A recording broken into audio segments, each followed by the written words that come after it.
Bismillahirrahmanirrahim. Teman-teman, di video ini saya ingin memberikan tanggapan mengenai pernyataan dari Panji Gumilang, pimpinan pondok pesantren terbesar di Asia, di mana dia memaknai Hari Raya Idul Fitri dengan beberapa narasi yang sangat-sangat lucu menurut saya pribadi. Dan di video ini saya semakin sadar bahwa ada suatu hal yang salah dari Panji Gumilang ini. Coba kita reaction seperti apa pernyataan dari beliau mengenai Hari Raya Idul Fitri.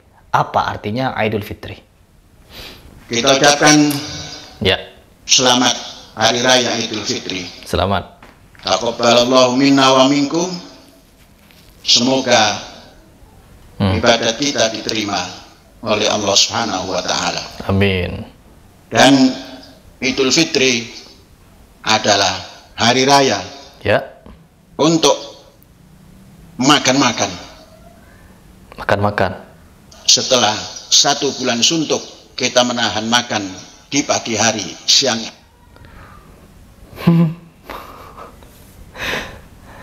Jadi Idul Fitri itu adalah hari makan-makan. Hari Raya Idul Fitri adalah hari makan-makan. Coba kita ulang lagi. Ibadat kita diterima oleh Allah Subhanahu wa taala. Ya, ibadah kita diterima. Dan Idul Fitri adalah hari raya untuk makan-makan. Hari Raya Idul Fitri adalah hari untuk makan-makan. Oke, gak apa-apa. Kira-kira selain makan-makan apa lagi? Setelah 1 bulan suntuk, kita menahan makan di pagi hari, siang hari, dan baru di malam hari kita makan. Jadi dari pagi hari kita sudah menahan makan sampai malam hari baru kita makan. Jadi ini pembicaraannya atau pembahasannya tentang makan, ya. Bukankah kalau kita pagi itu sebelum sholat subuh itu makan dulu? Pagi itu masuk pagi ya teman-teman. Sholat subuh itu pagi, ya 4:30 atau jam 4 kalau di Jakarta. Makan kita, Prof. Setiap hari kita makan pagi. Kita masuki Idul Fitri, hari makan-makan. Oh, masih bener ya. Dari bahasa pertama, Hari Raya Idul Fitri adalah makan-makan. Selama sebulan suntuk, kita menahan makan-makan. Dan setelah sampai di Idul Fitri, kita merayakan Hari Raya makan-makan. Jadi masih seputar makan-makan ini. Oke, ada lagi gak yang lain? Al-Fitru yauma yafturun nas. Hari Idul Fitri adalah hari di mana manusia mukmin, manusia muslim menunaikan makan-makan di pagi hari. Jadi di dalam hari raya itu, di hari raya Lebaran itu, menurut Profesor Panji Gumilang, ya, Hari Raya Idul Fitri itu adalah hari raya orang-orang mukmin merayakan makan-makan. Orang mukmin merayakan hari raya makan-makan. Menurut pandangan Profesor Panji Gumilang. Top memang. Ini pedoman. Oh, pedoman. Jadi pedomannya orang mukmin setelah melampaui sebulan full, sebulan suntuk, nahan lapar, nahan haus, nahan makan-makan, di hari Raya Idul Fitri kita merayakan makan-makan. Udah, stop di situ. Kita merayakan makan-makan saja. Jadi selama sebulan kita menahan haus dan lapar, nahan makan, dan kita mencapai hari kemenangan. Setelah menang, kita makan-makan sepuasnya. Makan saja terus. Jadi kalau menurut Syekh Profesor Kiai Panji Gumilang, ini hari raya bermakna hari raya makan-makannya orang mukmin. Ya, hebat. Ya, apa? Duh, teman-teman. Coba kita simak dari pernyataan Ustadz Adi Hidayat, sebenarnya apa itu Hari Raya Idul Fitri. Kita bahas dulu maknanya, apa itu Idul Fitri. Id itu artinya kembali, pulang, kembali ke asal. Ya, saya ulang, kembali ke asal mula. Karena itu saat kita kembali kepada Allah Subhanahu wa taala, asal pulangnya, asal tempatnya disebut dengan ma'ad. Waktunya disebut dengan mi'ad. Karena itu ada ayat dalam Al-Quran, misal surah ketiga Ali Imran ayat yang ke-9, Innallaha la yukhliful mi'ad. Sungguh Allah tidak akan pernah mengingkari janjinya. Di antara janjinya adalah mengembalikan setiap manusia kepada Allah Subhanahu wa taala sesuai dengan waktunya. Di banyak janji-janji Allah kepada hamba-Nya, di antara janjinya pasti semua hamba Allah akan kembali kepada Allah Subhanahu wa taala. Tempat kembalinya disebut dengan ma'ad namanya. Ma'ad. Imam Ibnul Qayyim Al-Jauziyah punya kitab namanya Zadul Ma'ad, bekal untuk kembali. Kalau bahasa kerennya sekarang, bekal untuk mudik.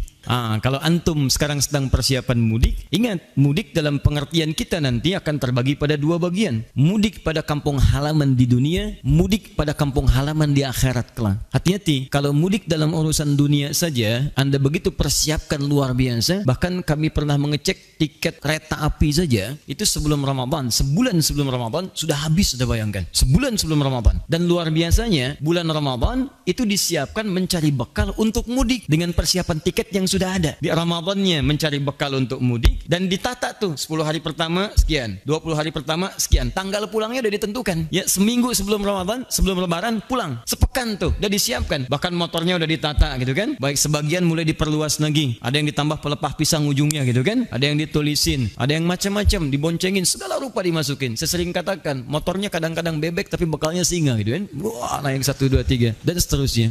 Dan semua ditulisin, aku pulang dan sebagainya. Itu ma'ad, tempat untuk pulang, disiapkan betul. Dan selalu fitrah pada mudik itu melekat persiapan-persiapan di dua sisi. Persiapan yang akan pulang dan persiapan yang akan dikunjungi di tempat pulang. Silakan Anda cek. Setiap yang akan pulang, dia akan siap-siapkan semua bekalnya, persiapan siapa yang pulang, bagaimana keadaannya, dan uniknya, ini yang paling unik, hebatnya, orang yang merasa bekalnya kurang, dia tidak siap pulang, bahkan tidak pulang. Kami pernah tanyakan pada seseorang ketika masih ada di lingkungan dia tinggal dan belum kembali ke kampung halaman, kenapa Anda nggak mudik, Mas? Nggak ada bekal, Ustaz. Nggak ada bekal, takut pulang. Nggak ada bekal, tidak berani pulang. Tidak ada bekal, tidak punya kesempatan untuk pulang. Masya Allah, hebatnya yang punya kesempatan, yang punya bekal, kemudian dia dengan bangganya menghubungi ke tempat yang akan dituju, dia katakan, aku akan pulang. Maka yang di sana karena tahu dia akan pulang, maka disiap-siapkanlah segalanya dengan sangat luar biasa. Ditunggu tanggal pastinya, rumahnya dicecet, disiapkan segalanya, melimpah makanannya, segalanya ada ditata dengan rapi, dan hebatnya dari hal-hal yang tidak ada pun diada-adakan, yang tak terbayang sebelumnya.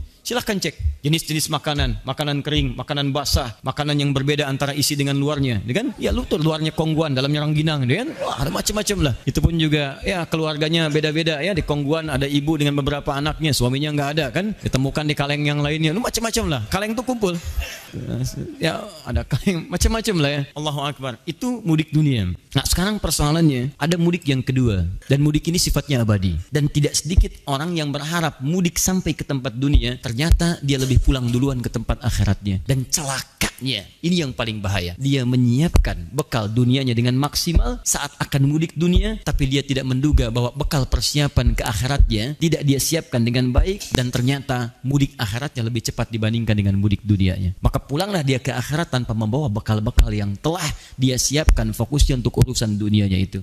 Ini yang paling berbahaya. Karena itulah bertakwalah kepada Allah Subhanahu wa taala. Saat kita menyiapkan bekal selama Ramadan ini, maka ketahuilah Allah telah mempersiapkan para penghuni-penghuni surga untuk menyambut kita saat kembali kepada Allah Subhanahu wa taala. Kita puasa untuk mendapatkan takwa, maka saat itulah kemudian surga disiapkan bagi orang-orang takwa. Silakan Anda cek dalam Al-Qur'an. Umumnya setiap muncul kalimat surga itu selalu dilekatkan dengan kalimat takwa atau amalan-amalan takwa. Silakan cek. Teman-teman sekalian, kita lihat misalnya Quran surah ketiga ayat 133. Wasari'u ila maghfiratin min rabbikum wa jannatin arduha as-samawati wal ardu u'iddat lil muttaqin.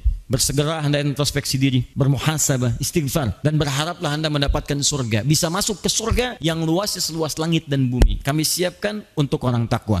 Quran surah 51 ayat 15 sampai dengan bahkan 23-nya. Innal muttaqina fi jannatin wa uyun. Orang-orang takwa itu kami akan tempatkan di taman-taman surga. Orang takwa melekat. Inna lil muttaqina mafaza hadaiqa wa anaba. Sungguh bagi orang-orang takwa ada keberuntungan yang besar. Dia akan mendapatkan taman-taman di surga yang sangat indah. Selalu takwa surga, takwa surga. Kalau nggak disebutkan takwanya, disebutkan amalannya. Orang takwa itu kan amal soleh amalannya. Silahkan cek. Setiap ada kalimat takwa, setelahnya pasti amal soleh. Dzalikal kitabul la raiba fihi hudal lil muttaqin. Siapa muttaqin itu? Yang beramal soleh. Alladzina yu'minuna bil ghaib wa yuqimunas shalah. Salat amal soleh. Wa mimma razaqnahum yunfiqun. Setiap ada kalimat iman, setelahnya amal soleh. Quran surah 103. Wal 'asr innal insana lafi khusr illa alladziina amanu wa 'amilus shalihat. Rinciannya salat, rinciannya zakat, rinciannya infak, rinciannya puasa, dan sebagainya. Dan berita baiknya, ayat puasa itu diakhiri dengan kalimat takwa. Tujuan kita puasa untuk takwa. Quran surah kedua ayat 183. Ya ayyuhalladzina amanu kutiba alaikumussyam kama kutiba alal ladzina min qablikum la'allakum tattaqun. Jadi saat kita Ramadan ini, ternyata Allah sedang melatih kita sebagai penghuni surga insyaallah. Jadi wajar kalau Nabi katakan semua umatku akan ke surga. Semua umat Nabi, kata Nabi, akan ke surga. Tapi belum selesai hadisnya. Illa man aba, kecuali yang enggak pengen. Jadi kalau ada yang tidak ke surga, bukan Allah yang tidak kasih, dianya yang enggak pengen. Itu masalahnya. Karena itu kita kembalikan Id, makna yang pertama adalah kembali kepada asal sesuatu. Dalam turunan ini, asal kita pun dari Allah, maka kita akan kembali kepada Allah Subhanahu wa taala. Itu kalau kalimat Idnya berdiri sendiri. Sekarang apa yang dimaksud dalam kalimat Id di sini? Di awal Syawal dan tahun ini 1439 Hijrah, kalimat Idnya disandingkan dengan kalimat fitron, maka jadilah kemudian kalimatnya satu rangkaian disebut dengan Idul Fitr. Idul Fitr. Bismillah. Idul Fitr. Alhamdulillah.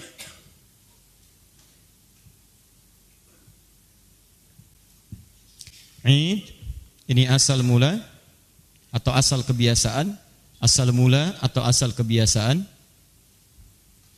Tahan. Al-fitrah, ini yang harus Anda hati-hati. Al-fitrah itu punya dua makna utama, punya dua cabang makna utama. Satu, mohon izin saya agak lambatkan sedikit bahasannya. Fitrun yang pertama itu bisa seakar dengan kata futur. Dari fatara yafturu atau aftara yuftiru. Seakar dengan kata futur. Awas, ini sangat penting sekali. Yang berarti makan atau menu pertama yang dikonsumsi. Jadi awal makanan kita yang pertama kali dimakan itu dalam bahasa Arab disebut dengan futur. Baik. Hal aftartum, sudah sarapan belum? Jadi kalau sudah ada futur, fatara itu artinya awal makanan yang dikonsumsi. Makanya ada istilah iftar kan? Iftar, apa artinya iftar? Bukan buka. Iftar itu asal katanya bukan buka, awal makanan yang dikonsumsi. Di orang puasa tentunya puasa pertama kali makan itu yang dia makan. Makanya disebut iftar. Makanan pertama yang dia konsumsi disebut dengan iftar. Seterusnya wajbah, asya dan sebagainya. Ya, makanan pokoknya dan seterusnya. Di pertama kali yang dimakan itu iftar namanya, futur. Sama dengan antum, kalau di luar puasa kan pertama kali sarapan, ya makan A, makan B dan sebagainya. Cuman kemudian awal makan itu dipindahkan setelah ditahan-tahan, maghrib makan, disebutlah dengan kalimat iftar. Seakar dengan ini, fitur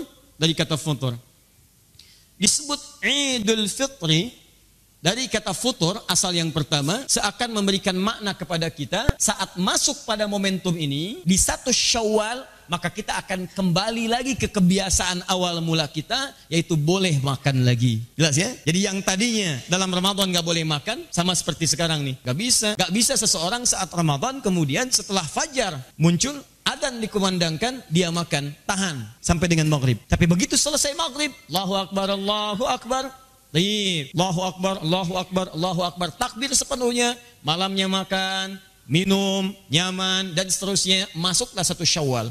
Begitu adzan subuh berkumandang, Allahu Akbar, Allahu Akbar, maka dibedakanlah awal Syawal itu dengan Ramadan dengan kebolehan kita untuk makan lagi, minum lagi. Maka disebutlah kemudian dengan kalimat Idul Fitri. Kembali ke asal mula, dibolehkan kita makan setelah sebelumnya saat Ramadan, ditahan makanan itu sampai dengan ke maghrib. Apakah setiap orang yang masuk kepada 1 Syawal sudah punya makanan untuk dimakan? Anda jangan mengukur dengan keadaan Anda yang sudah disiapkan. Barangkali dari sekarang Anda sudah kesiapkan, bukan cuma ketupatnya, daunnya udah Anda cari, gitu kan? Bahannya udah Anda siapkan, ayamnya udah disiap-siapin, dikasih tahu lagi, siap-siap ya. Kamu kandidat tahun ini, kandidat luar biasa. Semuanya ada. Tapi ada segolongan orang yang ketika akan bertemu dengan 1 Syawal, dia berpikir, saya makan apa ya? Yang lain sudah siap, yang lain perangkatnya ada. Sementara saya belum mendapati apapun. Maka syariat kemudian memberikan tuntunan pada setiap orang. Dalam setiap persiapan kepada 1 Syawalnya, disiapkanlah kemudian dorongan-dorongan untuk berbagi, yang dengan berbagi itu memberi kesempatan pada sebagian kawan-kawan kita yang belum tentu mendapati makanan di awal Syawalnya untuk disiapkan sehingga mereka bisa merasakan makanan yang sama dengan kita. Jangan sampai begini, Kitanya makan, dia puasa. Makanya Allah mengharamkan lewat Rasulnya, haram puasa di hari ini. Kamu makan. Dan Anda harus hapuskan sebagian orang yang mengharamkan dirinya. Maksudnya mewajibkan dirinya untuk puasa. Nggak boleh. Maka keluarkan. Bantu dia. Keluarkan dengan tulus. Sesuatu yang dikeluarkan dengan tulus, diberikan sampai pada orangnya, disebut dengan zakat dalam istilah agama kita. Utu, ati, keluarkan dengan tulus. Zakat, sesuatu yang bertambah nilainya.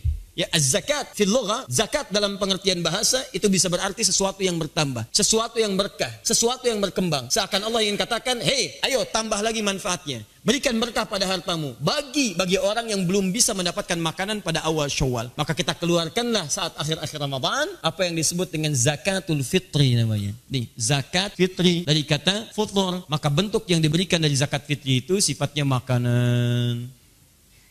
Ini poinnya. Anda boleh titipkan pada penyalur zakat titipan Anda, misal saya nggak bisa nih kalau langsung beli beras dan seterusnya, maka Anda titipkan dalam bentuk uang misalnya, maka pengelola kemudian mengalihkan uang itu dalam bentuk makanan yang siap untuk diteruskan kepada orang-orang yang berhak untuk menerimanya. Baik Ustaz, boleh nggak kasih beras? Boleh, tapi Anda mesti pikirkan bagaimana dia masak beras itu. Gak mungkin sebelum berangkat sholat dia ngunyah beras, tok, batal gitu kan? Gak bisa. Zaman Nabi itu wajar ngasih kurma, kurmanya dimakan, gak dimasak lagi. Gak ada orang Arab nerima kurma misalnya, wah direbus dulu nih, kurma rebus. Gak ada. Gak ada orang makan kurma itu langsung jadi. Makanya dalam konteks ini bisa Anda berikan tidak hanya berasnya, Anda satukan dalam bentuk sembako misalnya. Masya Allah, di dalamnya ada berasnya, dalamnya ada sardennya, dalamnya ada sebagian makanan tertentunya. Jadi begitu dia masuk kepada momentum dekat ke Idul Fitrinya, setelah menunaikan salat subuhnya, ada sunnah yang akan kita bahas nanti. Makan. Masya Allah. Sebelum berangkat sunnah makan. Dan makannya berpahala lagi. Masya Allah. Berpahala. Makan setahun sekali Pak. Setahun sekali makannya langsung ada pahalanya. Itu Idul Fitri itu. Jadi sebelum berangkat makan dulu, berpahala. Anda nggak makan, nggak dapat pahala Anda. Makan. Nanti kita akan lihat sunnahnya. Itu yang saya katakan, sudah enak dapat pahala lagi. Ini satu ya. Tahan.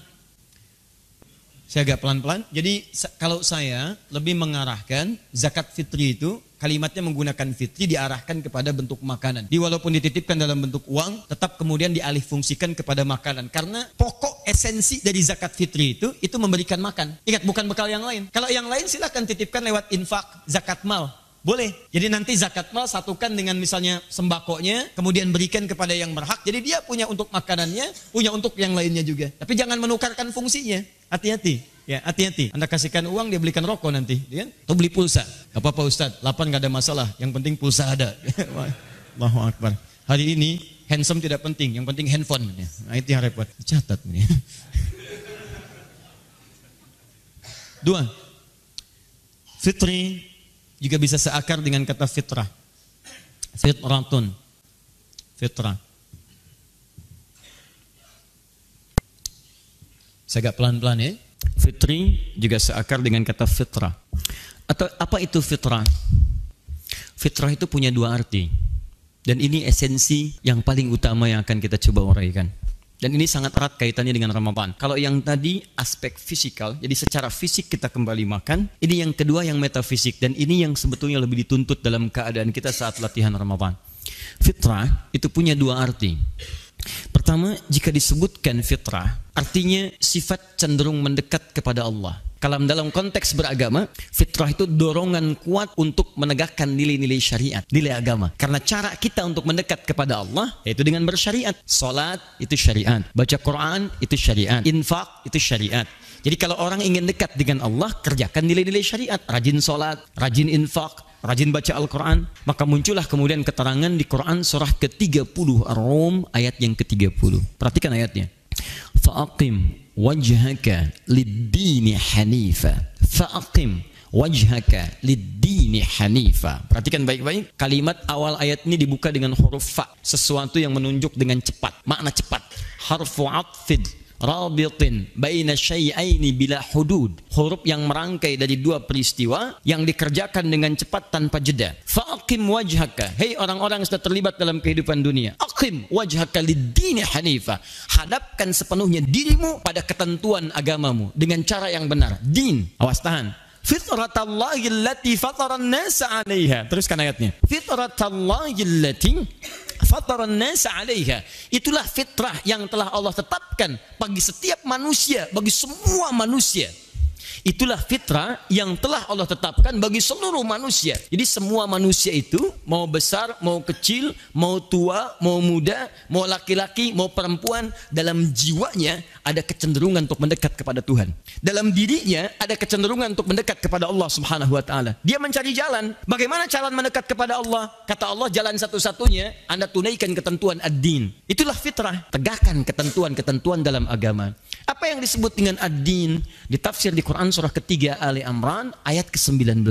Inna dina indallahil Islam. Sungguh yang disebut dengan din yang diridhai oleh Allah Subhanahu wa taala itu adalah al-Islam. Jadi tahan sebentar pelan-pelan. Kalau ada orang yang ingin mengembalikan dirinya kepada fitrahnya, ingin merasa dekat dengan Allah Subhanahu wa taala, maka dia harus mau memenuhi ketentuan-ketentuan dalam Islam. Saya buat bagannya supaya lebih terpahami dengan baik. Fitrah, kecenderungan dekat dengan Allah. Cara untuk mendekat kepada Allah, tegakkan ketentuan ad-din dalam agama kita. Untuk memenuhi ad-din ini, apa yang disebut dengan ad-din? Namanya al-Islam. Ini poinnya. Yang ini dalilnya di Quran, surah ke-30 ayat 30, ditafsirkan di Quran, surah ketiga ayat 19. Jadi kalau seseorang ingin dekat dengan Allah, dia mesti memenuhi ketentuan dalam Islam. Apa itu ketentuan dalam Islam? Tafsirkan di hadis Muslim, nomor hadis yang ke-8. Imam An-Nawawi menyebutkan dalam Al-Arba'in nomor hadis yang kedua, riwayat Umar bin Khattab radhiyallahu taala anhu. Ditanyalah kemudian Nabi sallallahu alaihi wasallam oleh malaikat, "Mal Islam?" di hadis itu. Apa pokok-pokok keislaman? Satu, anta syahada anna ilaha illallah wa anna Muhammadar Rasulullah. Syarat pertama engkau syahadat dulu. Akui tidak ada Tuhan selain Allah dan Nabi Muhammad utusan Allah. Komitmen untuk menyembah Allah. Bagaimana caranya? Hati-hati. Gimana caranya? Dua, wa tuqimas salat. Wa tu'tiyaz zakat. Wa tasuma Ramadan, puasa Ramadan. Masya Allah.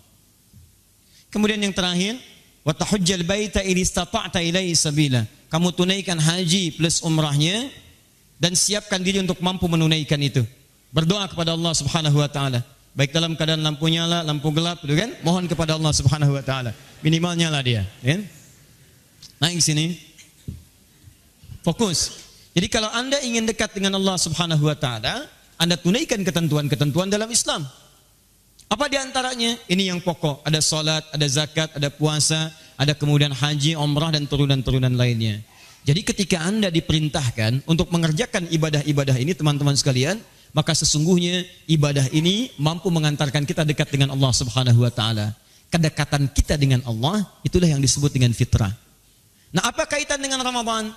Ternyata Masya Allah, ketika diperintahkan puasa Ramadan ini, puasa Ramadan adalah di antara amalan yang menghimpun berbagai jenis ibadah dalam Islam yang membuat kita lebih dekat dengan Allah Subhanahu wa taala. Silakan Anda cek, bukankah dalam Ramadan menghimpun banyak sholat? Anda di luar Ramadan belum tentu mengerjakan sholat sunnah, tapi saat Ramadan hampir semua jenis sholat sunnah kita bisa tunaikan. Silakan evaluasi dari hari pertama sampai hari 29. Demi Allah saya katakan, Anda pasti akan mengalami peningkatan dalam perihal sholat yang dikerjakan. Rawatib minimal akan dikerjakan. Malamnya mengerjakan tarawih. Kalau di luar Ramadan kan itu sama dengan qiyamul lail, sama dengan tahajud. Tapi Anda kerjakan saat Ramadan, silahkan cek. Bahkan kalau ketinggalan bisa gelisah kita. Jenis zakat, zakat yang wajib. Zakat itu wajib. Sunnahnya ada infak, ada sedekah. Di luar Ramadan, Anda kejar zakat. Saat Ramadan bukan cuma zakat, infak maju. Sedekah berkembang. Silahkan cek. Bahkan kotak Al-Ihsan nambah tuh. Di luar Ramadan 1 juta. Ramadan 3 juta, 4 juta. Masya Allah. Penceramah nggak datang udah khawatir nih. Aduh kotak macet. Tengah-tengah tuh. Itikaf naik 10 juta dan sebagainya. Itu luar biasa. Jadi berkembang lagi. Silahkan. Apa yang tidak meningkat saat Ramadan? Hampir semua amalan naik. Umrah, kalau haji kan nanti saat masuk Dzulhijjah. Umrah, hari-hari biasa mungkin padat di haram. Tapi lihat ketika Ramadan lebih padat bahkan kadang-kadang dibandingkan haji. Orang naik, luar biasa. Kumpul satu tempat. Apa esensi dari semuanya ini? Adalah membangun kedekatan dengan Allah Subhanahu wa taala. Jadi kalau kita kemudian arahkan kepada kalimat Idul Fitri dengan kata fitrah, id artinya kembali ke asal mula. Asal seseorang itu dekat dengan Allah Subhanahu wa taala. Saking dekatnya sebelum lahir, dia diberikan dialog oleh Allah. Quran surah ke-7 ayat 172. Wa idh akhadha rabbuka min bani adama min zuhurihim awas dzurriyyatahum wa ashhadahum ala anfusihim alastu bi rabbikum qalu bala syahidna. Dan ingat ya, pelajari ya, kata Allah, saat kami mengambil perjanjian, Rabbmu, Tuhanmu mengambil perjanjian dengan setiap anak cucu Adam. Diberikan dialog di perut ibundanya sebelum terlahir. Dikatakan, apakah kamu siap menjadikan aku sebagai Rabb, perawat kamu, pelindung kamu, yang menyembuhkan saat sakit, yang memberikan ampunan saat kamu banyak berdosa, yang memaafkan saat kamu salah, yang memberikan segalanya yang kamu butuhkan sepanjang mendekat kepadaku. Maka kita tidak ada pilihan mengatakan bala. Bala itu artinya siap tanpa alasan apapun. Syahidna, saya siap menunaikan itu semua. Saya siap beribadah. Saya siap menjadikan engkau sebagai Tuhan. Kemudian kita dilahirkan dan dilatihlah oleh Allah Subhanahu wa taala dengan ibadah supaya bisa mengingat kembali perjanjian yang telah kita buat itu. Maka teman-teman sekalian, kembali kepada Ramadan. Dalam momentum Ramadan yang telah kita lalui, hari pertama sampai dengan hari ini, maka didesain 29 hari ini selama Ramadan sesungguhnya untuk membuat diri kita lebih dekat dengan Allah Subhanahu wa taala. Jadi, kalau nanti besok selesai Ramadan, ada di antara kita yang hubungannya belum dekat dengan Allah, pasti ada yang salah dalam puasanya. Ada yang keliru. Ya, jadi kita bisa tahulah kualitas dari Profesor Panji Gumilang dengan Ustadz Adi Hidayat. Ya, kita semakin tahu dan semoga tetap, oke teman-teman, semoga ini bisa memberikan kita hidayah dan inayah dari Allah Subhanahu wa taala agar tidak terjerumus ikut dari pemahamannya Panji Gumilang ini yang mulai pikun. Saya Ripas, ucapkan salam.